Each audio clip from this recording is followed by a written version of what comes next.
Well, we came to Sydney from London in 2007. Came with my wife and 2 children. We upped sticks and really came out of the spirit of adventure brought us here. And it was a very exciting time for us. We're very excited about what sort of things would happen, what experiences and stories we might have to tell. And this film is an attempt to tell one of those stories.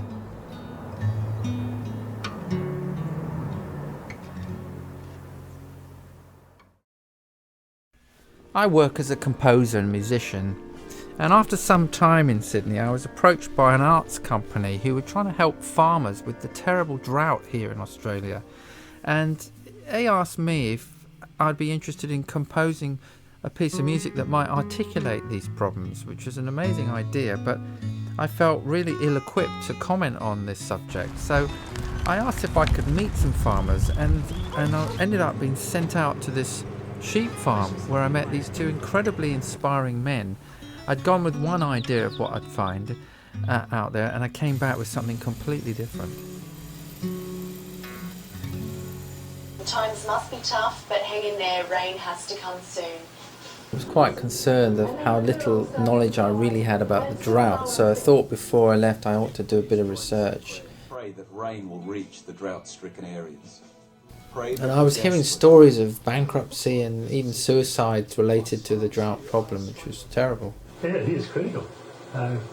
Whether it's climate change or whether it's the worst drought on record, we're not sure, but it's really hitting people hard.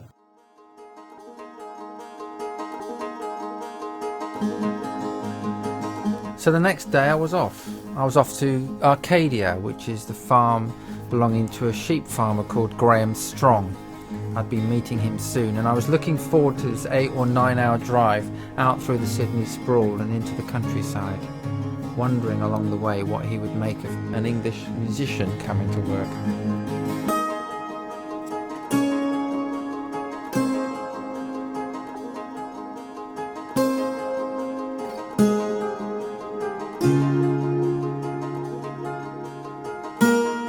I knew very little about Graham. I just knew that he'd won the Young Australian of the Year award for his sustainable farming techniques, and in particular the use of something called saltbush, which was an indigenous plant which he fed his sheep with.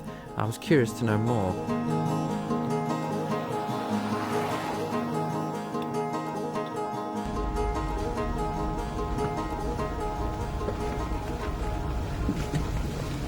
This must be it. We've got around 2,500 sheep at the moment, and that includes around 1,200 breeding ewes, self-replacing flock. Total size of the area is around 1,850 hectares, so that's sort of nearly 5,000 acres. What sets Graham's farm apart from his neighbours, which are still doing the traditional grazing, is this native saltbush which he's planted in huge amounts across the paddocks. Apparently it's very drought tolerant and very hardy, and I was curious to know what caused the transition from his old methods to this new one, which is quite forward thinking. The transition was caused by economic realities and climatic realities, and having an appropriate plan to deal with those realities. So saltbush is one of those things which addresses the climate as well, because it's once you've established it, it's very drought tolerant, provides year-round green feed. This is Graham's right-hand man, Steve, who's full of amazing knowledge really about farming. Between the 2 of them, they really keep the whole place going. And then there's Garth, who's Graham's dad, who always seems to be around helping, driving the tractor and stuff. He's been a sheep farmer all his life as well, and I think his father before him. So my first day's work, and this was the paddock where we were going to be planting 35,000 little saltbush plants. It's a pretty daunting thought. You sit on the back of this tractor and pass in the little saltbush plants into a wheel that sort of grabs them from you and plants them as the tractor moves along. And I spent hours and hours on the back of this tractor with these guys, chatting away, getting to know Graham and Steve. And, you know, they're telling me all about farming and farming life. And they were really giving me the impression that they were so enthusiastic about their work. And I got no sign at all of the difficulties of drought. It never came into the conversation.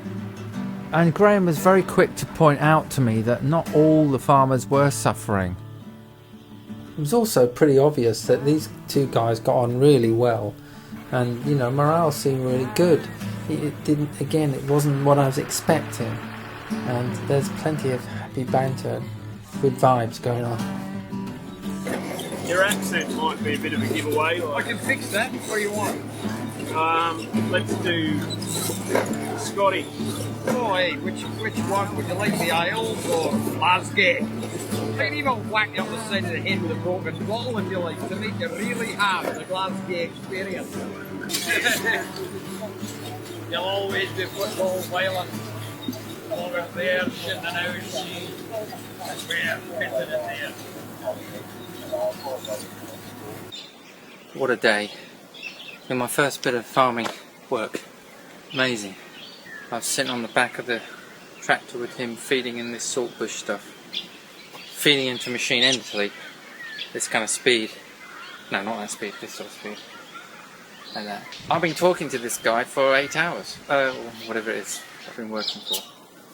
Just filling my head full of all this incredible knowledge about farming. What it's made me realise is how incredibly ignorant I am about farming. And why should I know any better? I don't know, but it's just been incredible.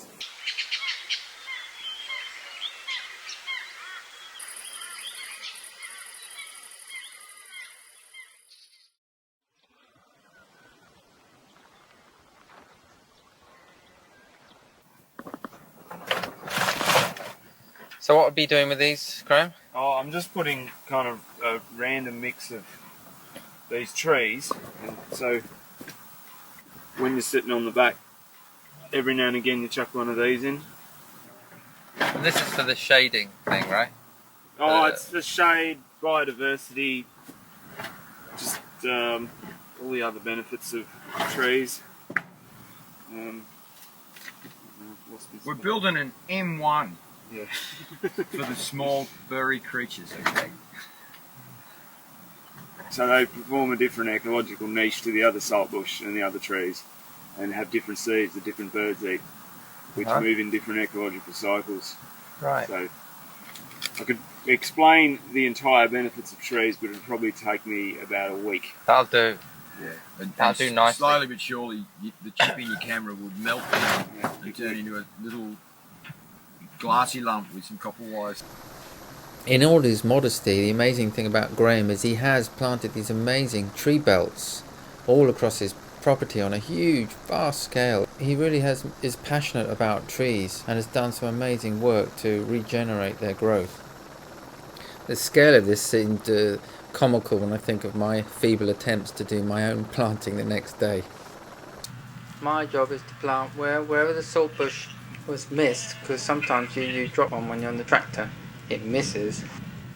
My job is to put this in between, and by doing that you end up with, in this paddock, approximately 100 or so trees for shade.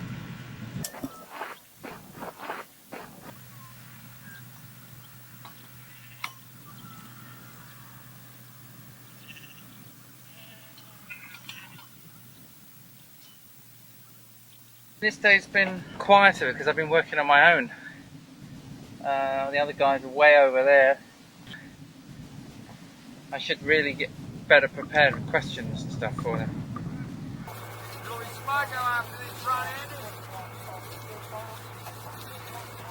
I wasn't really sure what Smoko was, but it turned out to be a tea break.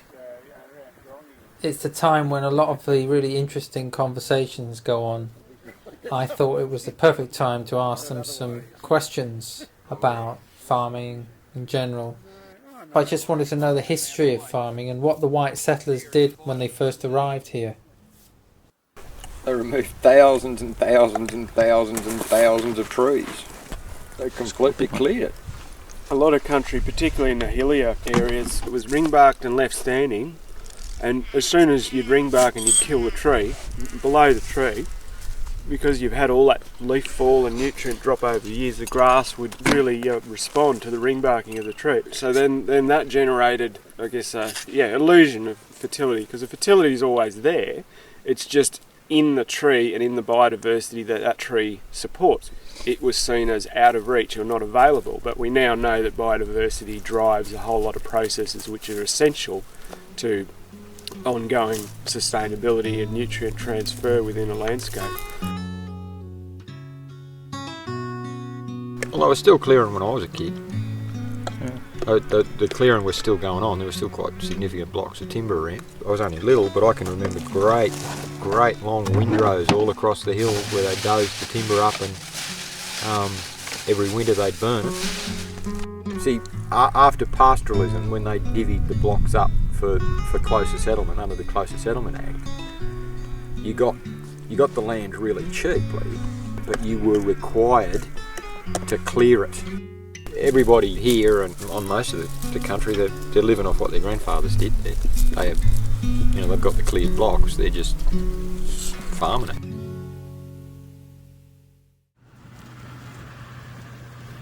I asked Graham to give me a rundown of how the drought had been affecting him and what he thought about the drought in general. The last 6 or 7 years have certainly been difficult and very challenging for us, dealing with the dry seasons. The idea of the farmer working away diligently at looking to the skies and hoping it'll rain, I guess that image, it doesn't really equate to a practical plan B for dealing with climate change. Rarely when we talk about drought are we talking about a complete lack of rainfall or zero rainfall over that year or growing season. And when you use the word, it's a given that it's a drought, it's not raining, there's nothing we can do until it rains. And you'll see this no clearer than in the media when you read the newspaper or listen to the radio or on TV, and whenever there's a story about drought, there's always a strong suggestion of complete impotence to its overwhelming force. And so what that does is it automatically sets up an assumption or a message that we can't do anything until it rains again. Maybe, is there something we can do? If we can't change the rainfall, then should there be other questions being asked, perhaps about our management? If you turn your camera out there. Yeah.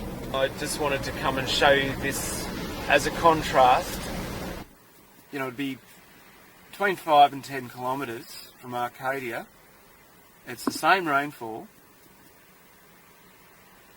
Well, the water's not going to soak into the ground, and you can see stock are walking around, and then the dust starts blowing off it, and the topsoil goes, and then it's harder to establish plants, and then in turn means the ground starts capping, which means less rainfall soaks into it, and so you get this spiral of decay. And you get images like this flooding the national news when you don't get the story behind it. You don't get that, hang on, well, what's happening next door, 5 k's up the road? Obviously, you've got to change your system of management to adapt to the climate. And what's happened here is the system of management that was quite happily floating along perhaps in the 60s and 70s when it used to rain has not changed since that time. So there's been no adaptation as the seasons get drier and as farmers gain access to new knowledge. But it's not uncommon to see, drive through an area and see, 20k trip, 3 or 4 properties that look like that. Yeah. On our way back to Graham's place, we got caught up in a dust storm, which I've never seen before, and was amazed to find out that it was made a lot worse by the overgrazing. Of course, that would make sense. So that dust comes from the overgrazed paddocks? Yep.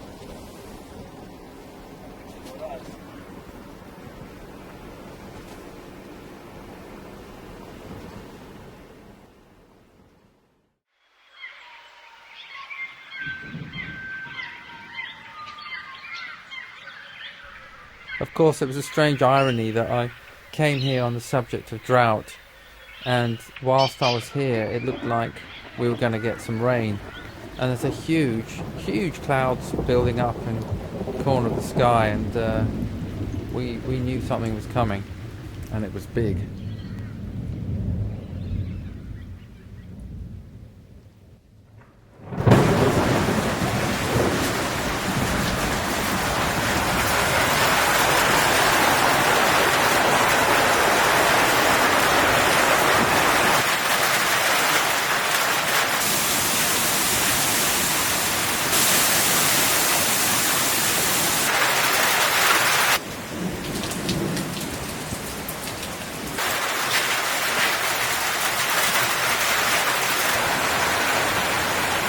Smell that!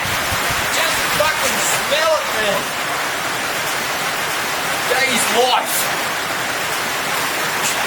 There's no smell like it. There is nothing.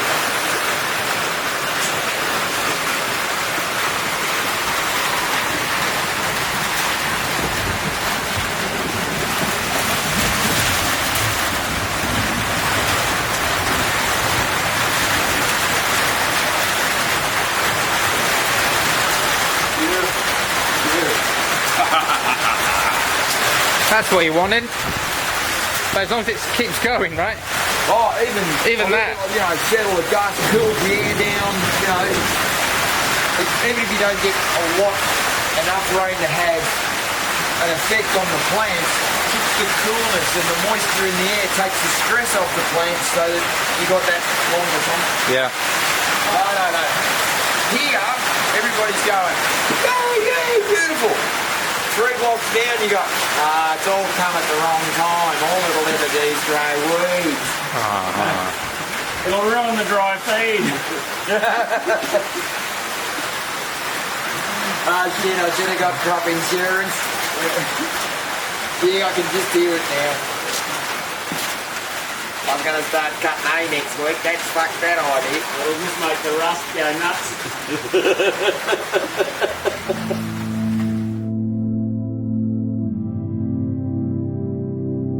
It was great to see how excited they were about the rain, and it carried on for the rest of the day actually, and into the early evening, and on into the night.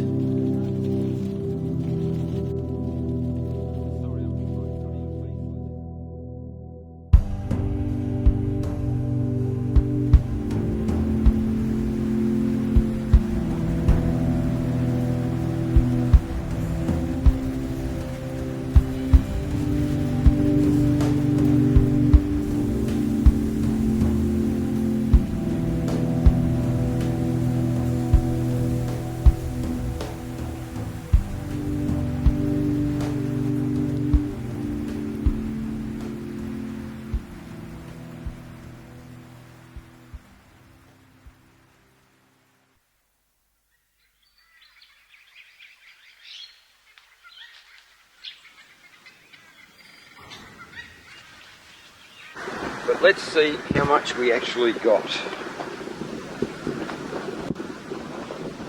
Okay, you've had a storm. There you go. We're down to dry already. Look at that. Fuck all. Where we've ripped, you got better penetration. See, it's just the dry's just there. Yeah. So we need a little bit more to bridge the gap between the bottom of that plant and the subsoil moisture that's down there. Hopefully we'll get a bit more. It's a pretty good fall though, last night. Oh yeah, but it's better than nothing. Windy day today.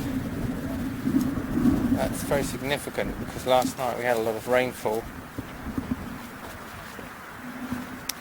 which on the face of it looked fantastic, but actually you know, no one's too thrilled. I mean, they're glad to have it, but what's happened is the wind has kicked in straight afterwards, and then the wind basically just grabs the moisture and whisks it away. It's funny because the more I got to know these guys, the more I thought of them as artists of the land, not cliche simple farmer, the big cliche.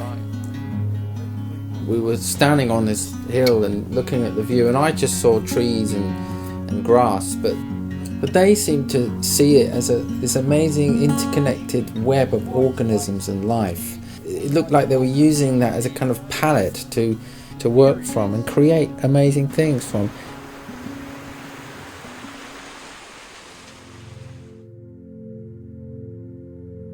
You have to start looking at your relationship with land more like a dialogue. You have to listen to it as well as speak back and see its response.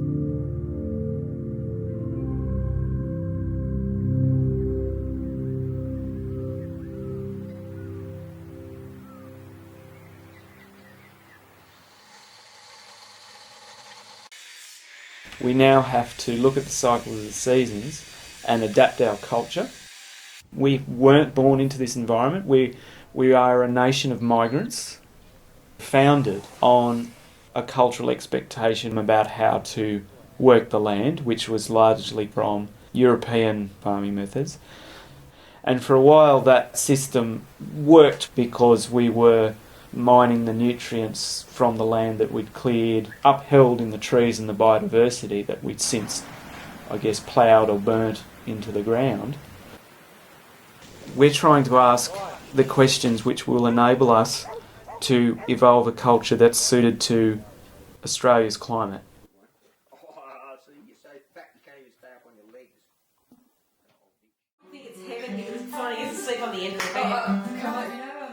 I stay at the farm was pretty much coming to an end.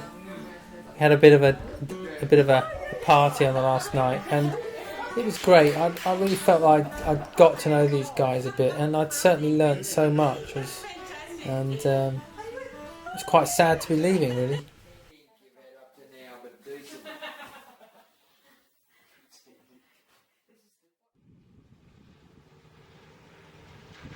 The drought has actually affected us positively, because I would hate to think of the position I would be in if I hadn't gone down this path of looking for adaptive strategies.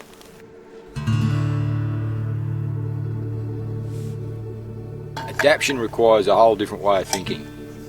And if you've got to think differently, then that means all the comforts of your, for want of a better term, mainstream life have to be questioned.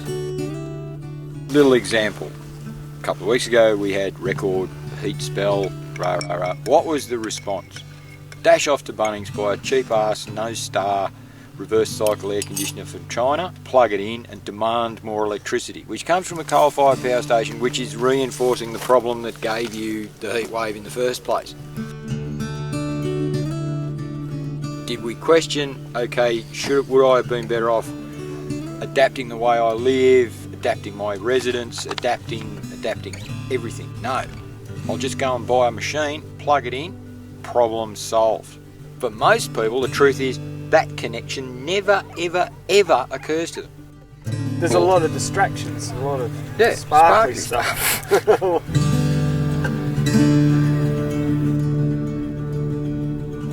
As energy gets more expensive, as the climate becomes more unstable, the sustainable choices become obvious. So what you've got to do is you've got to build examples in as many places as possible so that you can just say, look, come in, have a look. You can't tell the difference. It doesn't look any different, but it works differently. All these symptoms of a changing climate that's heating up and drying us out, we need to use that to move us on to the next level, which is a wider debate about our culture, how we produce our food, how we share our water, how we share our resources, how we manage our land. I don't want to show myself up as having all the answers, because I don't, but we need to use this dry period to start asking the questions and not just simply call it drought and just hope it'll rain and say, oh, it'll all be better once all this is over, because there's a good chance that it won't be. Let's engage everyone, let's try and get through this together and adapt our culture together.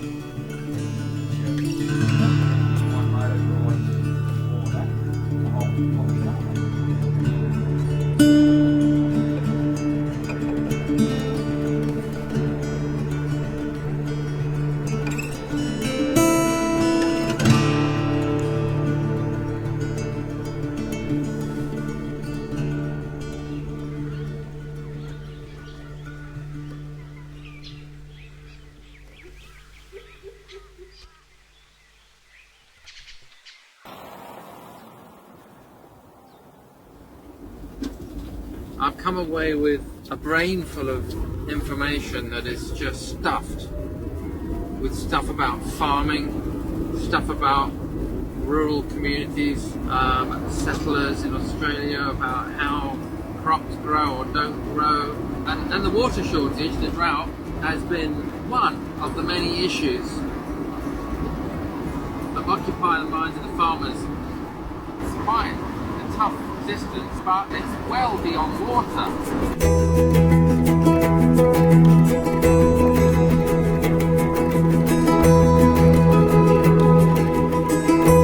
I really didn't know what to expect when I came out here, but I certainly wasn't expecting to be inspired by these farmers who were really raising questions about the meaning of drought and arguing a need for cultural change. It was a real eye-opener to me.